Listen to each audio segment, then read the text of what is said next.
I have a problem, and it's the kind of problem only I would really have. You see, this Aston Martin Vantage is all new and all shiny and all turbocharged and looks like butter wouldn't melt in its massive, massive mouth. But its name, Vantage, begins with a V. And there are loads of other Aston Martins whose names begin with V. So my problem is, why? And what do they all mean?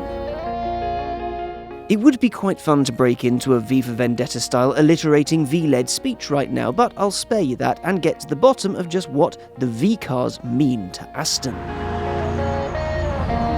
This was, of course, solved by a call to Aston Martin.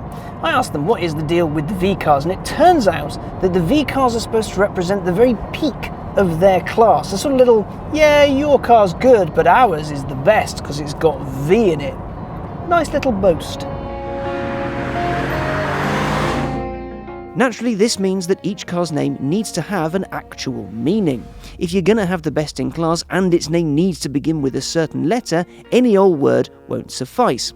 The Aston Martin Veruca, for example. Anyone? No? Didn't think so. Also, ugh. So let's start with this, the Vantage. The whole Vantage thing goes back to the 50s. Essentially, the Vantage-equipped cars came with a little extra power from their motor. They were a little bit more special than the rest. Of course, Vantage has had its own car for ages. There's this Vantage, the one that preceded it, the Project Vantage concept from the 90s that previewed the Vanquish, we'll get onto that later, and of course the original V8 Vantage off of the 70s, Britain's first supercar. So what does Vantage mean? Well, pretty much what you think it does, a good view, a clear view of proceedings. However, there is a second meaning, a secret meaning. It means superiority in a contest. What about Virage, a name that's graced Astons since the 80s? It's actually, and take a sharp breath, die-hard Anglophiles, French. Virage means bend or change. Driving a Virage then means you're ready to change the world to your will, or something.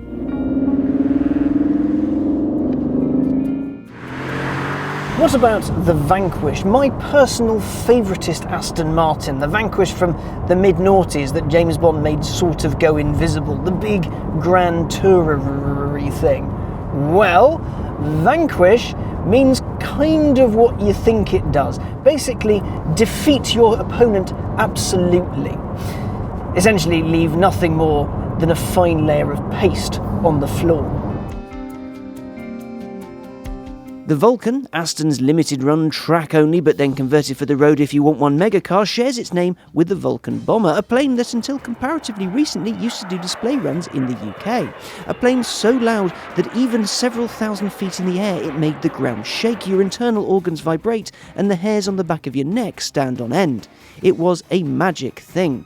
However, the origins of Vulcan isn't anything to do with pointy-eared science types from the telly, but actually ancient Rome.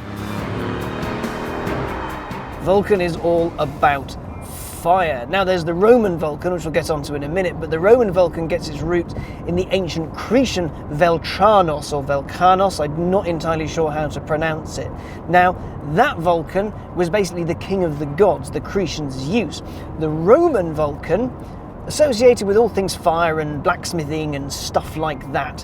He also apparently had a hand in the formation of Rome. There is also an ancient Greek Vulcan. Now this one's quite interesting. Said to be the son of Juno and Jupiter, also the most beautiful child ever to be born, except it didn't turn out the most beautiful child ever to be born, so Juno threw him from the top of Mount Olympus. And to cut a very long story short, after being cast away from Mount Olympus, Vulcan spent a fair bit of time underwater, discovered fire, became a pretty talented blacksmith, trapped his mother in the most beautiful chair ever to be created in the history of anything ever, and married the goddess Venus, who, even if you have a tiny knowledge of Greek mythology, you'll know wasn't known for, monogamy. It's rumoured that when Vulcan found out that his wife had been unfaithful to him, he would go to his blacksmithery underneath Mount Etna and hammer away at metal so fiercely that the mountain would smoke and fire sparks out of it. So volcanoes aren't actually anything to do with tectonic plates. No sir. Volcanoes are an angry man having a good old-fashioned beat. And what of the upcoming Adrian Newey designed hypercar, Valkyrie? It's not, I hate to say, much to do with Tessa Thompson, but it is to do with Norse mythology, so it's sort of Thor-y. The Valkyrie were a group of female figures and apparitions, and what they did was they scoured battlefields and they decided who lived and who died. And what they'd do after they'd chosen who would die, they'd take them to Odin's Valhalla, where these fighters became Einherjar, once fighters. Now I do apologise to anyone who understands and can pronounce perfectly ancient Norse, but Einherjar is the best I can do with that particular spelling. It's very, very silly. Now these once fighters, these honoured dead, their job was to prepare for Ragnarok, and when they weren't getting ready to get their Ragnarok on, well, the Valkyrie fed them mead. And even though it's not strictly a name in its own right, Volante, what Aston calls some of its convertibles, a name which debuted in 1965 on a short chassis Volante, is the Italian for flying. How sweet. Car manufacturers don't just pluck words out the sky, slap them on the back of a car and think, well, punters might give it a go. No, they take big, bold, dynamic words with meaning and apply it to their products. So Aston Martin, with its V-cars, it hopes the Vanquish will vanquish all of its foes, and that the Vulcan evokes images of fire, ash and brimstone, and that's awesome. Personally, I think there should be more cars out there that take inspiration from Greek and Roman mythology, because that's just cool.